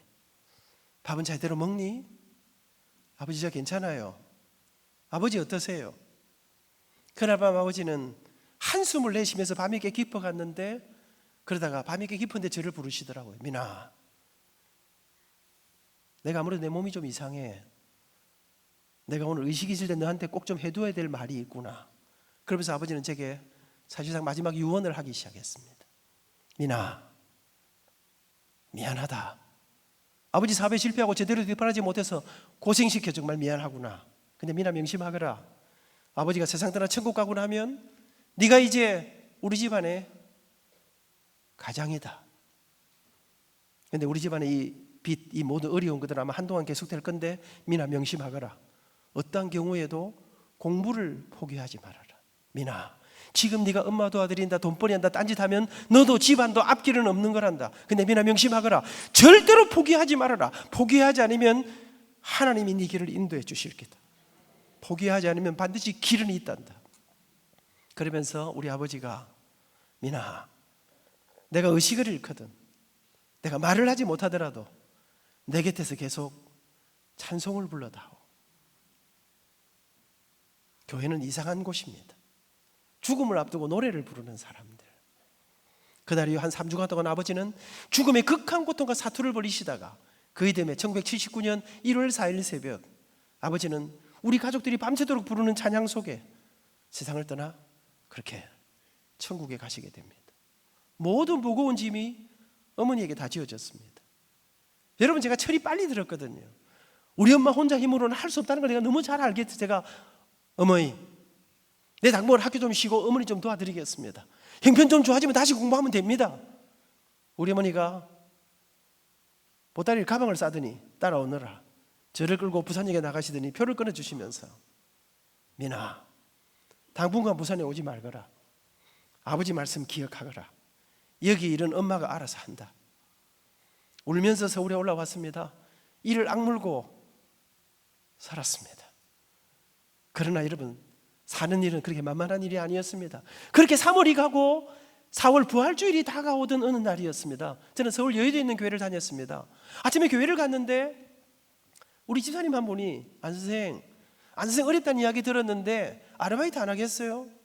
해야지요. 무슨 아르바이트입니까? 했더니 우리 교회 바로 옆에 은하 아파트가 있었습니다. 근데 그 집 아이가 셋이는 가정인데 우리 교회를 나오는 분은 아닌데 어떤 제지회사의 전무님 집이었습니다. 이 가정에서 새 아이를 가르치는 가정교사를 찾는다는 거예요. 근데 조건이 너무 좋아. 이 새 아이를 가르치고 가면 입주 가정교사를 하는데, 옛날에는 그 대학생들이 남의 집에 들어가서 먹고 자고 하면서 아이들 가르치는 가정교사가 있었습니다. 그런데 이 집에서 일을 하면 받아서 우리 어머니에게 돈을 좀 보낼 수가 있었어요. 한꺼번에 모든 문제가 다 해결되는 것입니다. 그래서 제가 너무 좋았습니다. 집사님, 나 그 집에 꼭 좀 들어가게 해주세요. 그리고는 약간의 우여곡절이 있었습니다만 인터뷰를 하고 그 집에 들어가서 몇 년을 살게 됐습니다. 죽는 줄 알았습니다. 왜요? 수학에 1이 있고 2가 있지 않습니까? 여러분, 제가 음대를 갔기 때문에 딱 음악대학 가기로 결정하면서 본고사가 국어 영어만 있었습니다. 예비고사는 제가 그냥 평소 실력으로 치면 됩니다. 수학을 손을 놨습니다. 성공했습니다. 그런데 이 집에 들어가니까 고등학생 둘이 가는데 이 두 아이가 이과를 간다는 것입니다. 그런데 저한테 수의를 가르칠 수 있는, 음대생이 수의를 가르칠 수 있냐 했습니다. 내가 왕년에 그대 갈랬기 때문에 내가 다 가르칠 수 있다 했습니다. 오랜만에 정석을 폈는데 머리가 아득했습니다. 미적분 가니까 거의 뚜껑이 열리는 상황이었습니다. 여러분, 저는 이 집을 포기할 수 없었습니다. 여러분, 노래는 잠을 푹 자야 소리가 잘 납니다. 저는 그 집에 살 동안 하루에 4시간 이상 잠을 자본 적이 없습니다. 이를 악물고. 왜?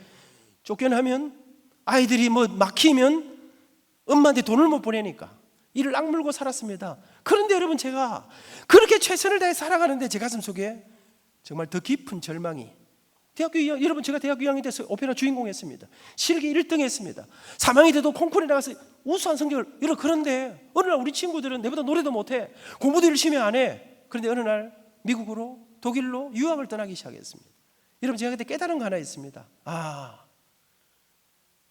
나 같은 가난뱅이는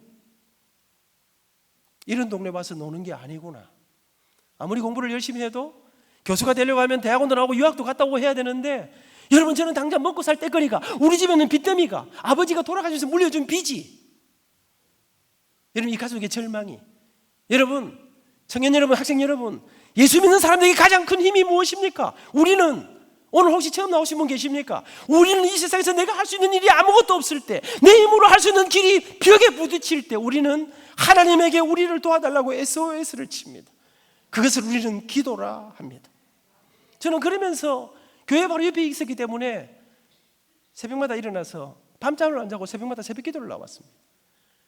저는 지금도 가끔 서울에 오면 우정빌딩 4층 여의도 상가 그 앞을 지나가서 그 빌딩을 바라보곤 합니다. 매일 새벽마다 맨 앞자리에 앉아서 새벽마다 열심히 기도했습니다. 하나님, 저 좀 도와주세요. 하나님, 저 좀 밀어주세요. 나도 대학원도 가고 유학도 가고 싶은데 하나님, 나는 내 인생의 길이 안 보입니다. 근데 하나님, 당신은 약자편 아니십니까? 기현이는 우리 교회 담임 목사님 아들 이름이었습니다. 자기 아버지가 목사입니까? 밀어주고 땡겨주고 기도해주고 오만 거 다 할 거 아닙니까? 하나님, 나는 나를 밀어줄 아버지가 안 계십니다. 초라한 우리 엄마가 저 영도 총구석에서 오늘도 새벽마다 이 아들 하나 바라보고 새벽마다 울고 계신데, 하나님, 나 빨리 가서 우리 어머니 모시고 살게 해주세요. 하나님, 나도 내가 나갈 길 좀 열어주세요. 새벽마다 몇 달을 울었습니다. 그런데 전혀 도와주는 느낌이 없었습니다.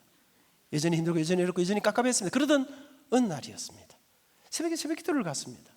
목사님 설교가 끝나고 각자 기도를 해서 기도를 하려고 하는데 제 머릿속에 이상한 생각이, 그날 아침에 하나님이 저한테 딱 시비를 걸은 것 같은데 이상한 생각이 들어왔습니다. 기도를 하려고 하는데 문득 툭 드는 생각이 무슨 마음이 드는 거 하니까, 아민아, 너는 근데 맨날 그 기도할 때마다 뭐 이렇게 불만이 많고 달라는 게 그래 많냐? 네가 먼저 네가 가진 것을 먼저 한번 하나님께 드려보렴. 여러분, 제 한쪽 마음에서 뭔가를 내놓으라는 마음이 자꾸만 드는데, 제 한쪽 마음에는 열불이, 분노가, 하나님 저 가난한 거 모르십니까? 그날 아침에 기도 잡치고 집에 가버렸습니다. 근데 그날부터 이상한 일이 나기 시작했습니다. 여러분, 기도가 안 된다 이런 거 아시는가 몰라. 요거는 기도를 조금 해봐야 아는 건데, 밥 먹을 때만 잠시 기도해갖고는 생각나는 게 아닙니다. 우리가 힘들고 어려워도 눈물이 터지고 기도가 터지면 괜찮지 않습니까? 여러분, 저는 그래도 뜨겁게 신앙생활 한 사람입니다. 목사님이 십자가를 설교할 때 울면서 설교를 들었습니다. 저는 지금까지 예배 시간에 졸고 설교도 이런 거 한 번도 해본 적이 없습니다. 그런데 기도가 안 되는 거예요. 기도하려고 눈만 감으면 내 나라 이게 나오는데, 여러분, 이 기도가 안 되고 설교가 마음에 안 들어, 이게 한 주가 가고 두 주가 가는데 여러분 견딜 수가 없었습니다. 이 어린 마음속, 여러분, 저는 낙천적으로 살았습니다. 아무리 가난하고 힘들고 어려워도 뭐 좌절하고 이런 거 잘 없었는데 어느 날부터 제 머릿속에 찾아오기 시작하는 게, 이런 인생 이래 살아서 무슨 희망이 있겠노? 어느 날 새벽 기도를 와서 앉았는데 설교도 안 들어오고 기도도 안 되고 앉아있는데 눈물이 주르르 흘렀습니다. 그런데 어느 앉아 누워서 우는데 갑자기 통곡이, 그날 아침에 제가 앉아서 맨 앞자리에 앉아 소리내서 울었습니다.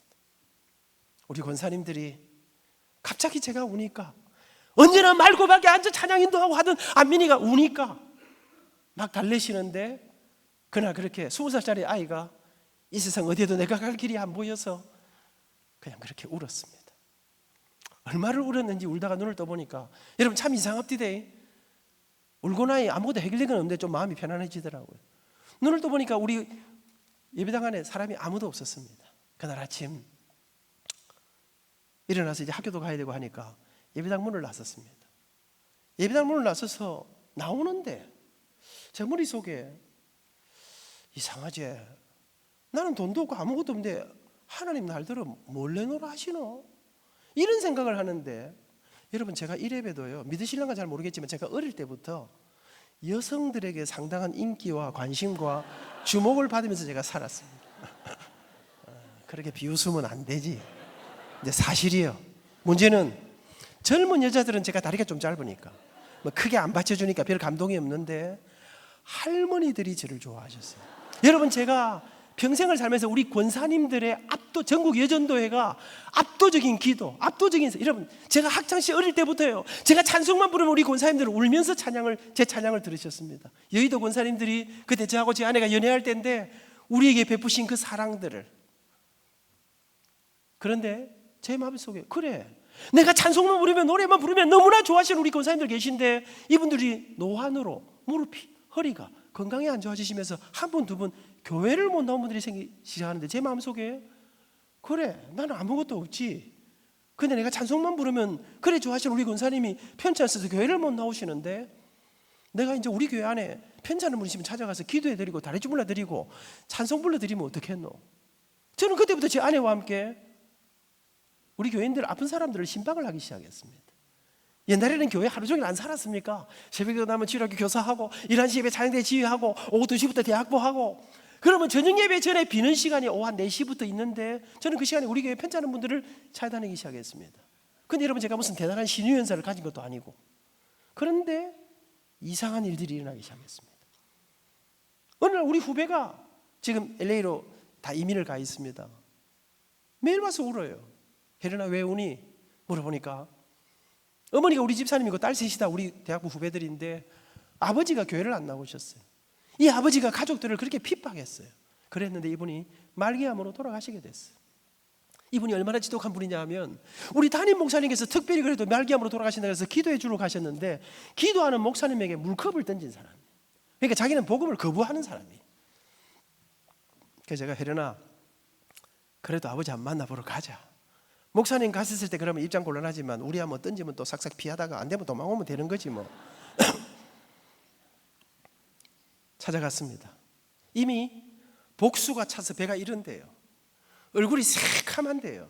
죽음의 그림자가 드리워졌는데 두 번 찾아갔습니다. 두 번째 딱 하니까 링거 힘으로 버티던 이분이 가니까 링거를 못 꽂고 있더라고요.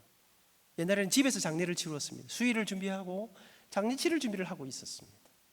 제 생각에 오늘이 마지막이다 싶었습니다. 제가 그래서 한 말씀 드렸습니다. 지선생님, 집에 식구들이 다 울고 있는 거 아십니까? 가족들이 왜 우는지 아십니까? 섭섭해서 안타까워서 우는 거 아니겠습니까? 근데 어르신, 사람이 왜 죽는지 아십니까? 성경은 말합니다. 죄 때문에 죽는다고. 죄의 삭은 사망이라. 그 누구도 이 죄에서 죽음에서 벗어날 사람은 아무도 없습니다. 그런데 어르신, 하나님께서 당신의 아들 예수님을 이 땅에 보내시고 그분이 십자가를 지시고 생명의 보혈로 피값으로 우리의 죄값을 대신 치루어 주셨습니다. 그 예수님을 믿기만 하면, 그 예수님에게 손만 내밀기만 하면 우리 주님께서 아버님의 인생을, 아버님의 영혼을 책임져 주십니다. 어르신, 예수 믿으십시오. 그래서 제가, 어르신, 저는 교회에서 노래하는 사람입니다. 제가 오늘 어르신 위해서 찬송 하나 하겠습니다. 그러면서 제가 그분 앞에 우리 아버지가 제일 좋아하시던 찬송, 제가 부르던 노래 가운데 마지막 돌아가시면서도 이 찬송을 불러달라 하셨던 그 노래를 제가 그분 앞에서, 험한 세상 나그네 길 나의 맘이 곤할 때 사랑스런 주의 손길 내 맘을 항상 두드리네. 오 주님, 나의 주님,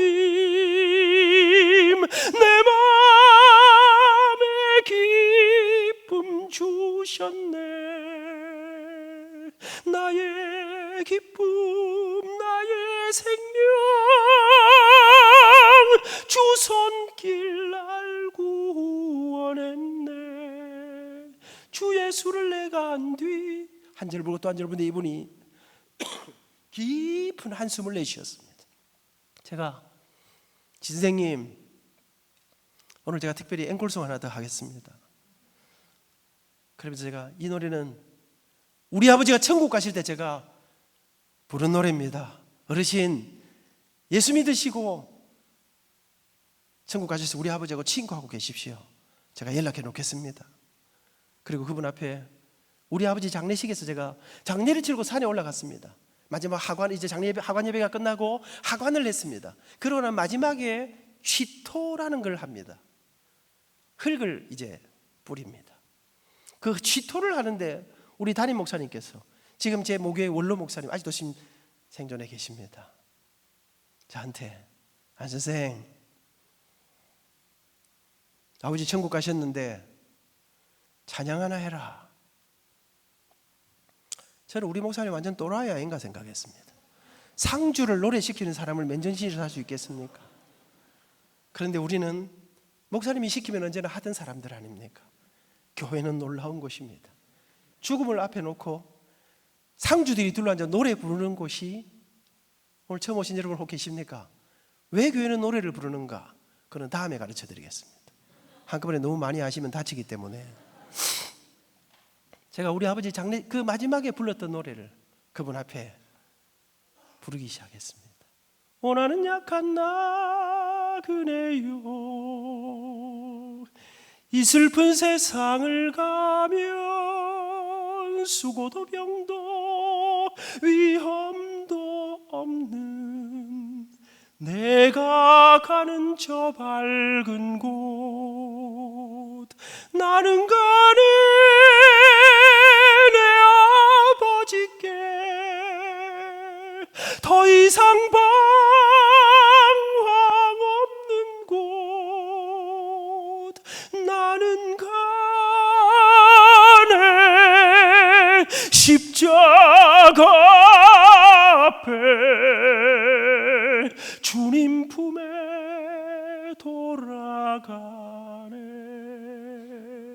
오라는 약한 나 그래요.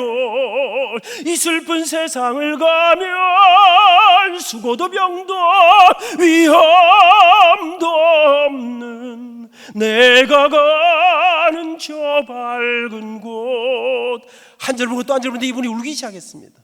그 눈물이 통곡으로 바뀌었습니다. 그 다음 주일날 들것에 실어서 강단에 눕혀놓고 우리 목사님께서 세례를 베풀었습니다. 의사 선생님은 말기암의 고통 속에 아파하다 죽는다 그랬습니다. 그런데 통증이 사라졌습니다.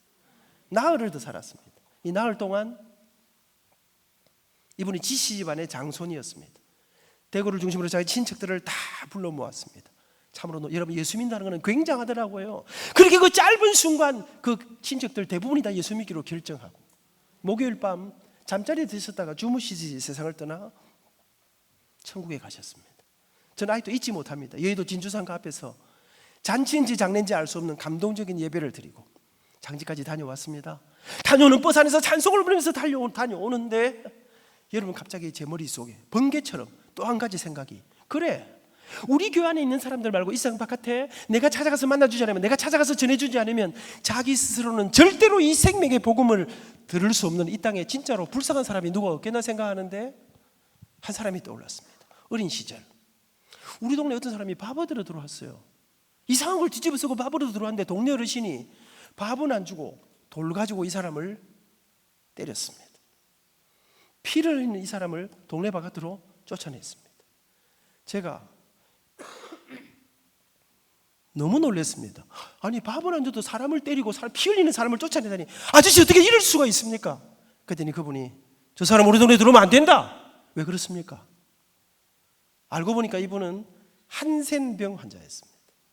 학생들 잘 모르죠? 나병이라는 병입니다. 이 병이 걸리면 살이 썩어서 문드러지는, 이 병이 걸리면 함께 못 살았습니다. 집에서, 동네에서 쫓겨났습니다. 여러분, 제 가슴 속에 이 세상에 가장 불쌍한 사람은 다시는 고향으로 돌아갈 수 없는, 다시는 가지고 살 수 없는 나 환자들이다. 찾아가자. 조사를 해보니까 강원도부터 소록도까지 겨울이면 얼어 죽었습니다. 굶어 죽었습니다. 저는 아내와 함께, 아직 아내는 아닙니다, 연애할 때입니다, 서울 인사동에서, 제가 오늘 그 인사동 근처를 지나서 일로 왔습니다. 카페를 하나, 우리 선배가 하는 카페를 빌려가지고 3회 공연의 음악회를 열었습니다. 표를 팔았습니다. 꽤 많은 돈을 모아가지고 유니폼을 준비하고 유니폼을 우리 교회 봉고차에 싣고 강원도부터 소록도까지 전국에 있는 나와짠촌 투어를 한 주간 동안 떠났습니다. 예수님의 일생을 1시간짜리 음악회로 엮어서 이렇게 모이죠. 살 썩는 냄새가 숨을 못 쉽니다. 강원도부터 소록도까지 마지막 여수 예양원을 거쳐서 소록도에 들어갔습니다. 제 기억에 한 1,600~1,700명 사람들이 소록도 중앙교회에 모여 앉았습니다. 여러분, 저는 그런 곳에 찬양대가 있을 줄 몰랐습니다. 한 80명 정도 되는 찬양대가 앉아 있었습니다. 오르간 앞에는 손가락이 한 마리 좀 허물어진 분이 오르간을 켜고 있었습니다. 담임 목사님께서 서울에서 온 젊은이들이 찬양하기 전에 우리 중앙교회 찬양대가 찬양을 하겠다고. 여러분, 저는 소록도 같은 곳에 그런 노래가 있을 줄 몰랐습니다. 그런데 우리가 그곳에 찾아가기 전에 우리 예수님께서 그곳에 먼저 찾아가 계셨습니다. 그날 그들의 노래는 절망과 어두움과 좌절의 노래가 아니었습니다. 잊지 못합니다. 그 찬양대가 허스키한 목소리로 부르는 찬양 앞에 그 1,600~1,700명 사람들이 전부 이 무너진 손으로 마룻바닥을 치면서 함께 찬양을 하는데, 내 영혼의 햇빛 비치니 주 영광 찬란해, 내 영혼의 봄날 되어서. 여러분, 그날 찬양도 시작하기 전에 우리는 앉아서 울기 시작했습니다.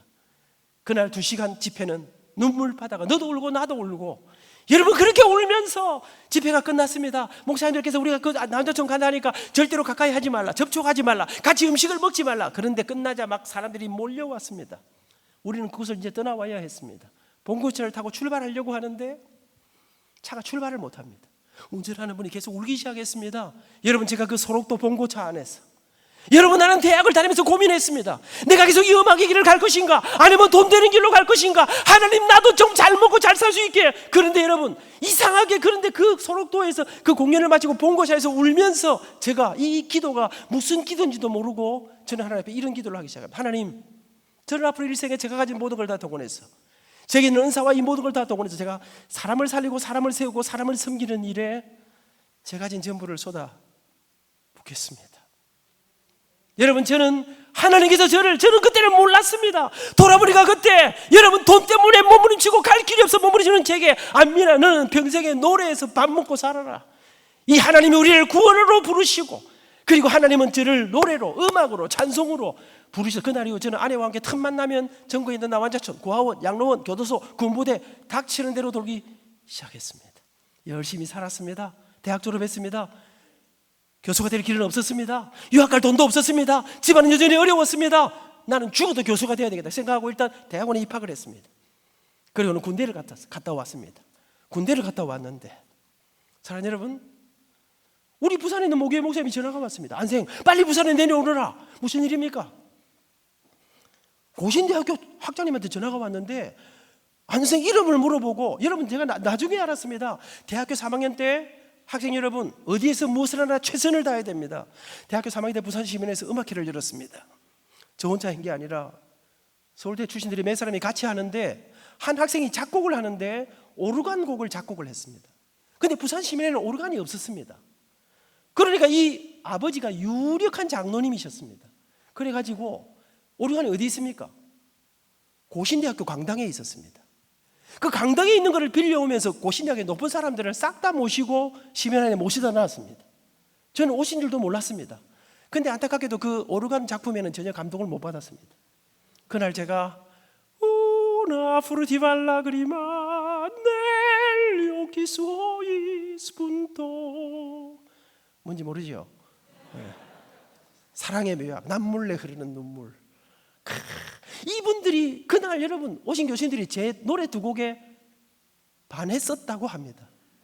근데 어느 날 여러분, 고신대학교, 고신, 총신, 장신 이런 데는 기독교 대학이기 때문에 교수를 채용할 때 술 먹고 담배 피고 여장계 복잡하고 이러면 잘 못 들어옵니다. 여러분, 나중에 들어보니까 우리나라의 유력한 사람들이 인터뷰하다 문제 생기고 하다 문제 생기고 하다 문제 생기던 어느 날, 사람은 빨리 뽑아야 되는데 학장님이 아침에 큐티를 하시는데 몇 년 전 노래하던 키 조그만 아이가 떠올랐다고 합니다. 이름도 잘 모르는데 걔가 교회를 잘 다닌다고 하던데, 제 사회 영도교회 출신이라 하던데, 그리고 우리 목사님에게 연락이 갔습니다. 여러분, 그래 목사님이 제 행편을 잘 알지 않습니까? 그래서 빨리 내려 전임 대우로 해가지고 대학원 졸업하면 교수 시켜준다는 거예요. 그럼 빨리 가야 됩니까, 안 가야 됩니까? 천지를 몰라도 가야 되는 건 알겠죠. 그런데 여러분, 제가 그때 뭐라 했는 줄 아십니까? 목사님, 저는 이제 시골에 안 내려갑니다. 제가 중앙에서 한번 놀아보려고 생각하고 있습니다.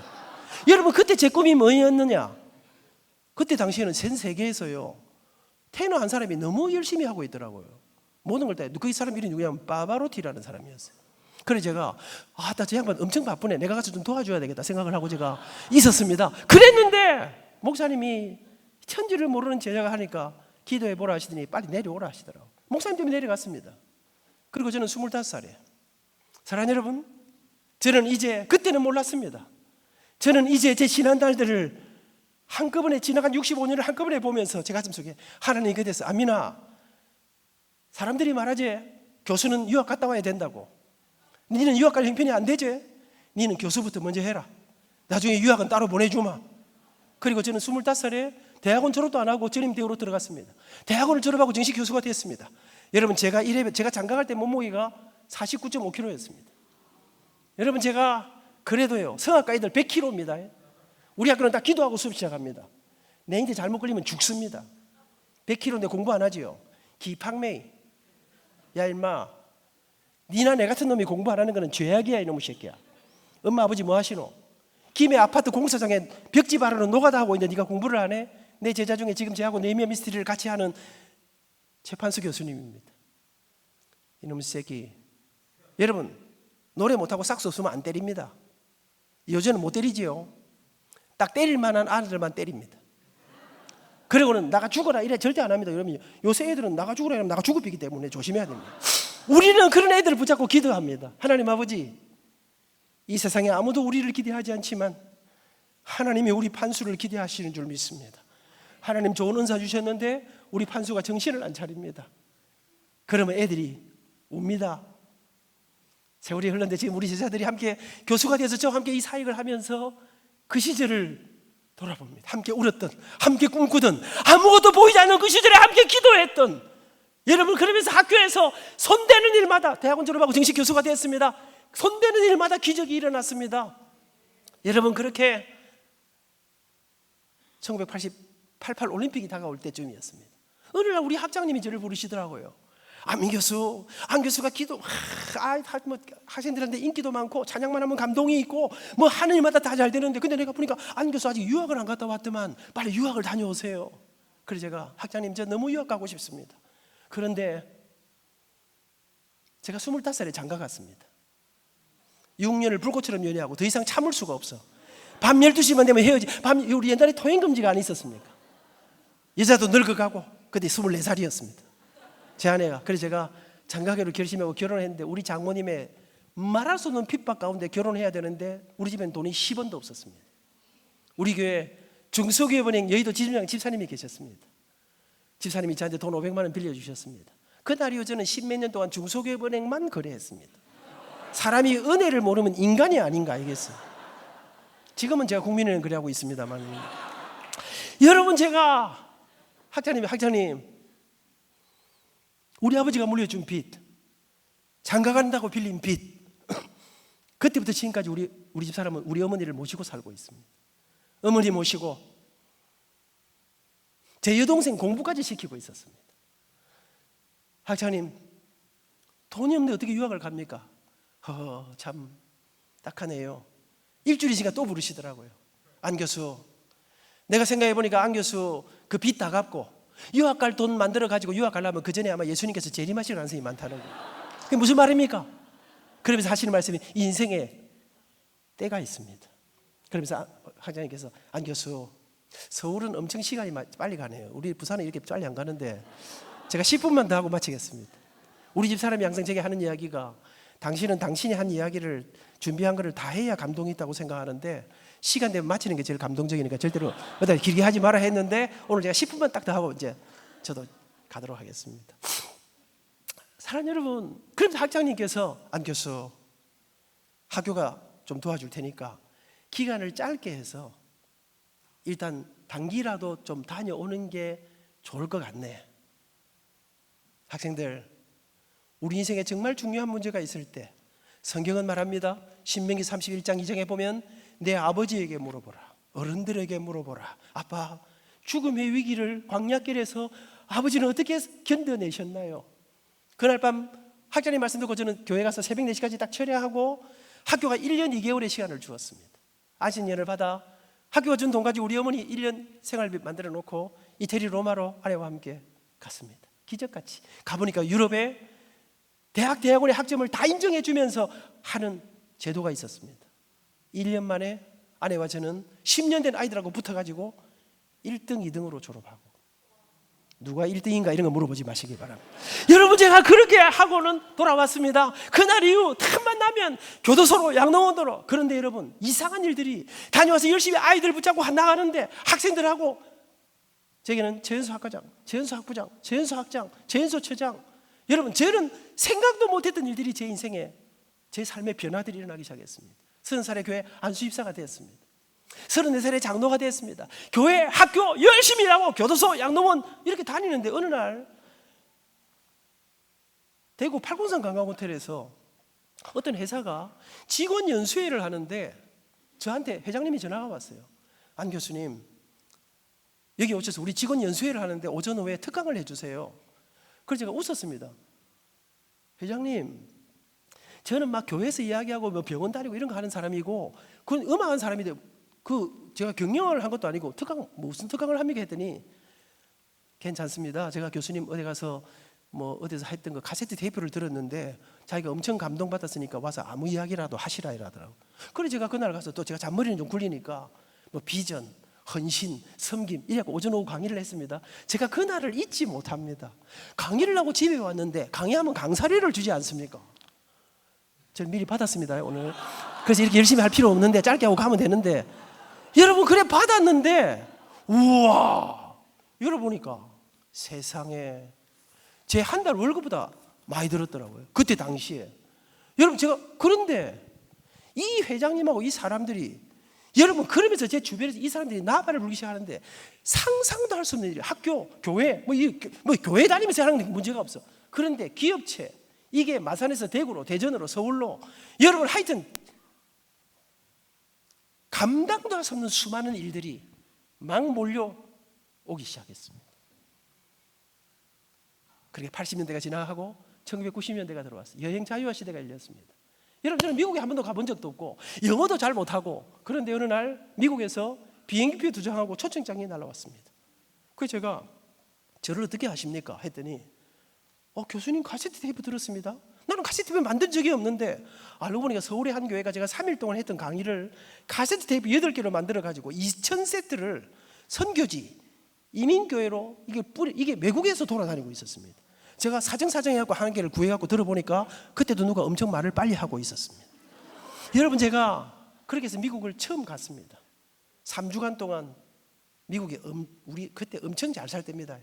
꿈결 같은 집회를 하고 투어를 하고 공연을 하고 돌아왔습니다. 6개월 만에 크리스찬 타임즈라는 미국 잡지 회사 신문사에서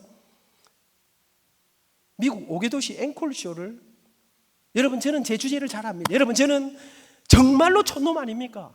그런데 그날 이후 상상도 할 수 없는 수많은 일들이 일어나기 시작했습니다. 저는 이 사실 오늘 여러분 제 인생에 진짜 행복이 무엇인가를 말하면서 저는 오늘 여러분에게 말씀하고 싶은 것은 하나님이 나를 부르시고 하나님이 나를 이끄시고 그 하나님이 내 인생을 더하신 그 은혜들을 함께 여러분하고 그 주님의 붙잡힌 사람들에게 일어나는 그 역사들을 나누고 싶은 것입니다. 사랑하는 여러분 제가 그렇게 하는데 그날 이후 감당할 수 없는 수많은 일들이 교회에서 가는 곳마다 이게 마산에서 대구로 대전으로 어느 날 삼성에서 현대에서 이랜드에서 사법연수원에서 소방방재청에서 감당도 하지 않는 수많은 일들이 일어나기 시작했습니다. 어느 날 전화가 왔습니다. 발신 제한 번호였습니다. 안민입니다 했더니 국정원입니다 이러는 거예요. 국정원이 뭐 하는 데예요? 간첩 잡는 데 아닙니까? 제가 그랬습니다. 왜 이러십니까? 나는 공산당을 싫어합니다. 우리 할아버지가 피아미도 실어주 용천에서 장로님이셨습니다. 우리 어머니 아버지를 통해서 공산당이 얼마나 나쁜가를 들었거든. 근데 막 떨리는데 교수님 와서 강연을 해달라는 거예요. 여러분 저는 이제 말씀을 마무리해야 될 시간입니다. 저는 이런 이야기 하고 다닙니다. 나는 내 인생 20살의 죽음의 절망을 맛보았습니다. 저는 예수를 믿는 기독교 교인입니다. 우리는 이 세상에 내가 아무것도 할 수 없는 그 절망의 순간에 우리가 믿는 그분에게 SOS를 칩니다. 그것을 우리는 기도라 합니다. 삼성 가서 강의하면서 기도하세요 뭐 이런 거 하면 큰일 납니다. 너는 기도하지 마지 나는 기도합니다. 그러면서 저는 기도했습니다. 날 좀 도와달라고, 내게 길을 열어달라고, 내가 갈 길을 열어달라고, 내게 하나님께서 주실 은혜를 간구했습니다. 그런데 어느 날 그분의 대답은 너무나 야속한 것이었습니다. 그분의 대답은 새벽에 주저앉아 울고 있는 내게 찾아오신 그분의 대답은 달라달라 하지 말고 네 가진 것을 내놓으라는 것이었습니다. 분노했습니다. 절망했습니다. 더 이상 기도도 못하고 무너져버린 제게 어느 날 새벽 그분은 직접 찾아오셔서 내 눈물을 닦으시면서 아미나 너는 가난하지 않다. 아미나 눈에 보이는 거 말고 더 중요한 걸 붙잡아라. 본질을 붙잡아라. 영원한 것을 붙잡아라. 그때 여러분 제가 그 고뇌와 절망과 좌절 속에 있을 때 번개처럼 제 머리를 스쳤던 한마디 말씀, 저는 그것이 어디든 가는 곳마다 마지막에 이 말씀을 소개합니다. 그것이 오늘 읽었던 마태복음 6장 33절입니다. 그런즉 너희는 먼저, 제가 우리 길 목사님 설교를 듣다가 엄청 감동받은 게 있습니다. 목사님 설교 중간에 보통 엄청 중요한 이야기보다도 여기에 또 이 말이 중요합니다. 그런 말 기억납니까? 기억 안 나죠?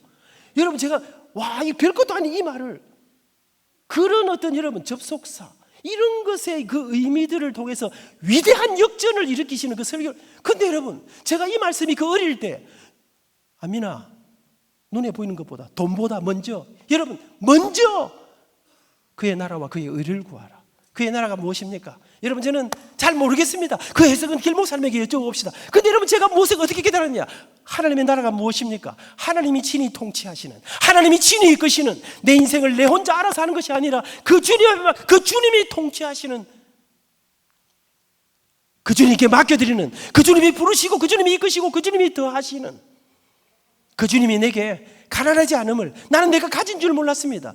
그리고 그분은 내 가슴 속에서 노래라고 하는, 젊음이라고 하는, 열정이라고 하는, 부지런함이라고 하는, 이 세상에 아무도 알지 못하는 생명의 복음 속에 내 작은 찬송을 담아 그들에게 이 생명의, 사람을 살리고 사람을 세우는 이 일도 향해 걸어가던 어느 날, 그분이 내 인생을 바꾸시는. 사랑하는 여러분, 저희는 지금 93세 되신 우리 어머니를 지금도 제가 모시고 살고 있습니다. 저를 장가갈 때 그렇게 핍박했던 92세신 우리 장모님도 제가 모시고 살고 있습니다. 사랑하는 여러분, 잘해드리지는 못하지만 지금까지 저는 우리 아이들 아무것도 없는 가운데, 제게 아들이 둘이 있습니다. 며느리가 둘이 있습니다. 손주도 둘이 있습니다. 우리 아이들이 저한테 묻습니다. 아빠는 도대체 교수해가지고 우리를 어떻게 공부를 시키셨어요? 모르겠다. 그냥 살다 보니 이렇게 다 됐구만. 우리 작은아들이 고려대학을 나왔습니다. 여러분, 바로 옆에 있는 동네 아닙니까? 사랑하는 여러분, 저는 제 지나간 인생을 돌아보면서, 그리고 저는 퇴임 이후에, 여러분, 제가 상상도 없는 이 일들을 경험하고 나오면서 퇴임 이후에 제가 생각해, 여러분, 제가 이래봬도 퇴임하니까 저를 오라는 데가 제법 있었습니다. 어디 이사장으로 오라, 어디 해라, 어디 리조트에 대표 이사로 오시라, 뭐 말하는데 여러분 이상하게 해요. 그런데 안 가고 싶더라고요. 40년 동안 제 순정을 고신대학에 바치고, 그리고 이제는 내가 너무나 부족한 나를 너무나 과도하게 세우신 주님 앞에 내가 이제 낮은 곳으로 내려가야 되겠다. 그래서 제가 만든 게 느헤미야 미니스트리입니다. 그동안 큰 교회 여러분 총장하면요, 돈 많이 후원해 줄 교회, 성북중앙교회 이런 데 맨날 다리 찾아다녀야 됩니다. 여러분, 그런데 제가 이제는 나를 절대로 부를 수 없는 곳으로, 가난하고 힘들고 어려운 곳으로 찾아가 그들이 다시 점프하는 일들을 위해서 느헤미야 미니스트리를 만들고, 50명 60명 되는 교회가 초청할 돈이 없어서 그렇게 제가 펀드를, 퇴직금의 10분의 1을 내고 펀드를 만들어서 퇴임 이후에 하나님께서 한국을 비롯한 세계 수많은 곳에서 개척교회를 섬기고 선교사님들을 섬기고 이 일들과 함께 이루시는, 여러분, 더 높은 곳이 아니라 이 땅의 낮은 곳. 여러분, 그래서 제가 제 삶에 우리 아이들이, 여러분, 그렇게 살다 보니까 어느 날 출판사에서 제가 아까 말씀드렸죠, 당신 이야기를 책으로 내자는 거예요. 책을 냈습니다. 저는 책 안 내려고 했습니다. 그런데 책을 냈는데 이 책 제목에다가 행복 콘서트라, 당신의 삶. 여러분, 제가 돈이 많은 것도 아닙니다. 뭐 대단한 건물을 가진 것도, 그런데 제 걸어가는 걸음들이 지금까지, 우리 아들들이 책이 나왔을 때 제 아들 둘이가 그날 같이 있었습니다.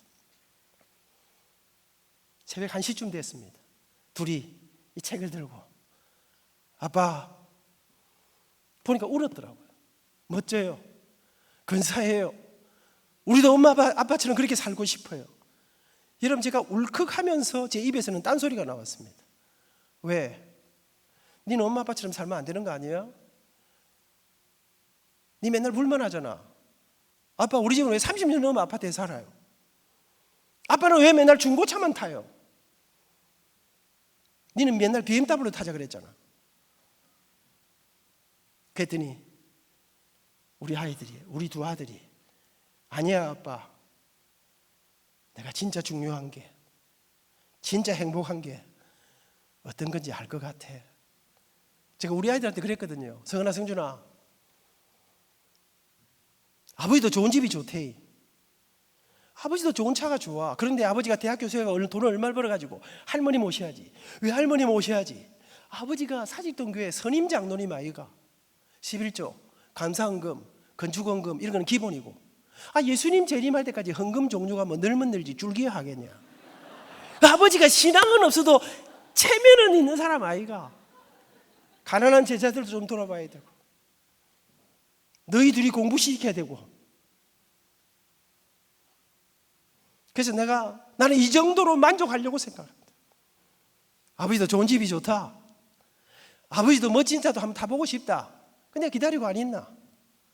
네가 사줄 때까지 내 기다리고.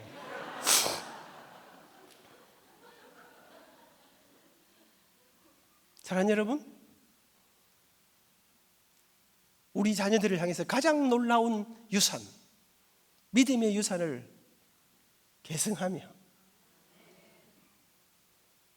저는 여러분 오늘 이 밤 이 자리에 함께 하신, 제가 퇴임을 하니까 현숙한 제 아내가 정진희 권사께서 저한테 기죽지 마세요 하면서 그래도 맨날 저한테 퇴직한 사람이 읽어야 되는 책 3권, 네이버 교수님한테 여쭤보고는 책 3권을 사주더라고요.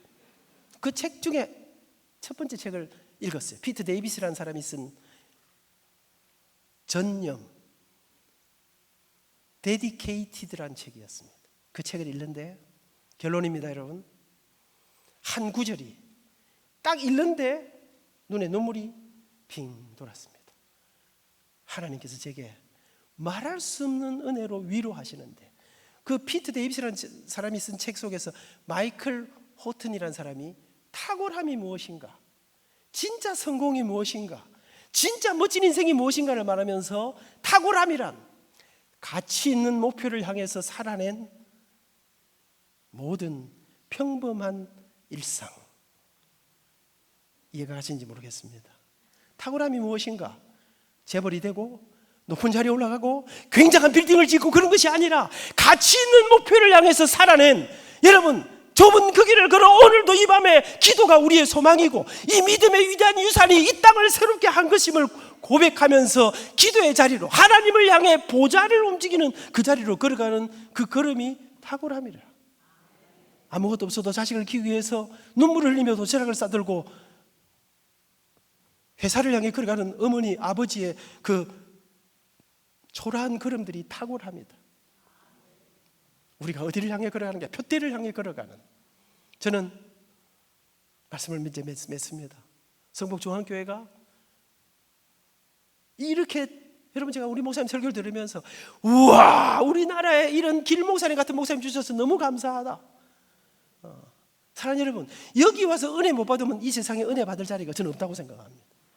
여러분 잘 모르시는 것 같은데, 사랑하는 여러분, 그러면서 우리 목사님과 여러분 교회가 앞으로 한국 조국 교회와 다음 세대를 위해서 해야 될 너무나 놀라운 사명, 제가 이거 보고 가슴이 뛰었습니다. 신실한 저제되어 도시 부흥의 불꽃이 되는 교회. 이거 보고 마음이 덤덤하다. 그건 할아버지 할머니들이다. 80이라도 이 문구를 보고, 이 여러분 카피를 보고 가슴이 뛰면 그분은 청년이고, 아무 생각도 안 나는 사람은 너는, 이거를 보면 가슴이 뛰고, 하나님 저 인생에 나를 사용해 주시옵소서. 느헤미야가요, 모두가 숨죽이고 고통하고 울고 있을 때 벌떡 일어나서 자기가 가진 전부를 쏟아놓고 그 길을 향해 걸어갑니다. 한 사람 느헤미야가 일어나자 많은 사람들이 함께 일어납니다. 저는 우리 성북 중앙교회가 우리 대한민국의 다음 세대를 향한 이런 위대하고 놀라운 불꽃 부흥의 불씨가 되는 그런 아름다운 교회. 여러분, 우리 어머니가 팔순잔치할 때 그날 10분의 목사님이 오시고 우리 권사님 어머니 친구들이 다 계신 자리에 제가 축가 하나 불러드렸습니다. 어머니 고생 많이 하셨습니다. 오늘 어머니 팔순이신데 아들하고 우리 며느리하고 같이 축가 하나 하겠습니다. 우리 어머니 앞에 나실제 괴로움 다 잊으시고 기르실 제 밤낮으로 애쓰는 마음. 여러분, 제가 그 노래 부를 때 우리 어머니가 우셨습니다. 감사하지, 가분하지. 내 눈물의 기도를 들으시고 내 인생의 노년에 은혜를 베푸시고 우리 아들을 선대하신 하나님, 1년 후 우리 장모님 생신 때 똑같이 해드렸습니다. 어머니, 제 장가갈 때 구박한 거 다 용서해드립니다.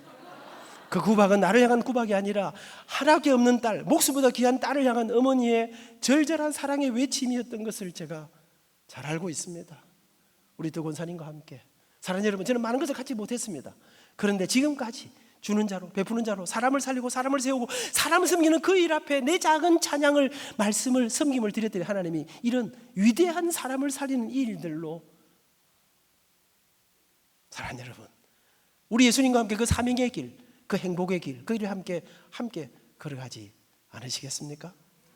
오늘은 제가 이곳에서 했습니다. 여러분이 속으로 이 생각할게요. 끝날 때 끝났다 하면서 계속 안 끝내네. 빨리빨리 안 끝내나. 이제 진짜 끝냅니다. 10년 후 그날 여러분들이 세계적인 우리 길 목사님의 설교 말씀을 가슴으로 먹고 주님 10년 후 내가 민족을 새롭게 하는 그 일들 앞에 10년 후 제가 섬기는 사이동교회에 오셔서 오늘 제가 1시간 15분 여러분 그날 1시간 반 동안